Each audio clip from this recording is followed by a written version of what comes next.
হামিদের মুখ থেকে কিন্তু এক এক সময় এক একটা জবান শোনা যাচ্ছে। তাহলে সেই কথার উপরে ভিত্তি করে এখন কোন টাইমে সঠিক হবে? তো এখন হামিদা বেগম বলতেছে আমার মাথা ঠিক ছিল না, নানানজন নানান কথা জিজ্ঞাসা করেছে, এই জন্য আমি এক একটা বলেছি।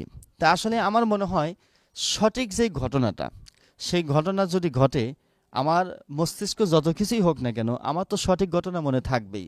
সুতরাং আমি কেন এক একটার পর এক একটা কথা বলবো?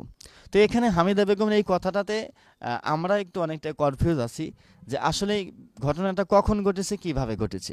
তো ওইদিকে আবার আসিয়ার মানে তাওয়েরা, হামিদা বেগমের শ্বশুর, তার জামাই, এরা আবার নাটক করেছিল কি যে কোনো আক্রমণ হয়নি, এটা অন্য রকমের সমস্যা মনে হচ্ছে, আপনারা মেডিকেলে নিয়ে যান। এটা ইমাম সাহেব বলেছে, এটা জানা গিয়েছে, মেডিকেল থেকেও জানা গিয়েছে। তাহলে সেই একই রাত্রে এক এক রকমের কথা শোনা যাচ্ছে আসিয়ার মুখ থেকে, আবার হামিদা বেগমের মুখ থেকে এক এক রকমের কথা শোনা যাচ্ছে। তাহলে কি হামিদা বেগম কি এখানে কোনো কিছু গোপন রাখতেছে? তার স্বামীকে বাঁচানোর জন্য কি কোনো কিছু গোপন করতেছে? এটা দর্শক মণ্ডলী, এই যে কথাটি হামিদা বেগম এক এক সময় এক এক কথা বলল, এই বিষয়টি কিন্তু আমার কাছে কেমন যেন মনে হয়। এদিকে যেহেতু হামিদা বেগমের শাশুড়ি কিন্তু বলেছে যে হামিদা বেগম তার দেবরের সাথে একটা সম্পর্ক ছিল, এই কথা কিন্তু হামিদা বেগমের শাশুড়ি যখন বলেছে, নাকি ওই দিকে ইঙ্গিত করে যে কোনো একটা ঘটনা হয়তো প্রকাশ পেতে চেয়েছিল, সেই ঘটনা বন্ধ করার জন্য আর একটা ঘটনাও তো হতে পারে।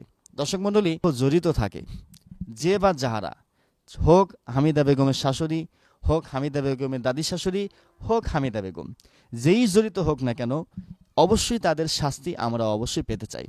দর্শক মণ্ডলী, এদিকে হামিদা বেগমের দাদি শাশুড়ি কিন্তু বলেছিল যে আমার ছেলে হিটু শেখ, সে আগে থেকেই এই সমস্যা, তার চরিত্রের সমস্যা আছে, সুতরাং অবশ্যই হিটু শেখের এই শাস্তি পেতে হবে। এবং হামিদা বেগমের স্বামীরও কিন্তু সমস্যা আছে, সে ইতিপূর্বে 2টি বিয়ে করেছিল না জানিয়ে, সেই বইয়ের পক্ষ থেকে কিন্তু অনেক অভিযোগ রয়েছে। তাহলে বোঝা গেল এদের ভিতরে সমস্যা আগে থেকে আছে। তো সব মিলে কথা হলো যে একটা ফ্যামিলিতে যদি চরিত্রহীন সবাই হয়, তাহলে তো সেই ফ্যামিলিতে বসবাস করা ঠিক নয়।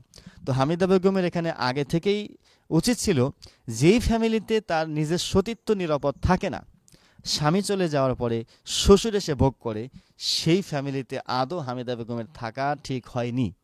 হামিদা বেগমের প্রথমে উচিত ছিল তার ফ্যামিলির সাথে বিষয়টি ক্লিয়ার করে সেই বাড়ি থেকে সারা জীবনের মতো চলে আসা, তাহলে তার ছোট্ট বোনটা আর এইভাবে দুনিয়ার জমিন থেকে বিদায় হতো না। দর্শক মণ্ডলী, আপনারা পুরো ভিডিওটি শুনতে পারলেন। এখন আপনারা মন্তব্য করবেন যে এই বিষয়গুলোর উপরে হামিদা বেগম কোনোভাবে জড়িত কিনা, বা যদি জড়িত থাকে এই বিষয় নিয়ে আপনাদের মন্তব্য কী, অবশ্যই আপনারা কমেন্ট বক্সে জানাবেন। আমার মনে হয় যে এখানে হামিদা বেগমের যে কথা, এক এক সময় এক এক কথাতে কিছু বিষয় মনে হয় এখানে অস্পষ্ট হচ্ছে, বা এখনো কিছু বিষয় মনে হয় লুকায়িত আছে। তো যাই হোক, তদন্ত করা হচ্ছে, প্রশাসনের লোকেরা তদন্ত করছে, অবশ্যই সঠিক রিপোর্ট বের হবে।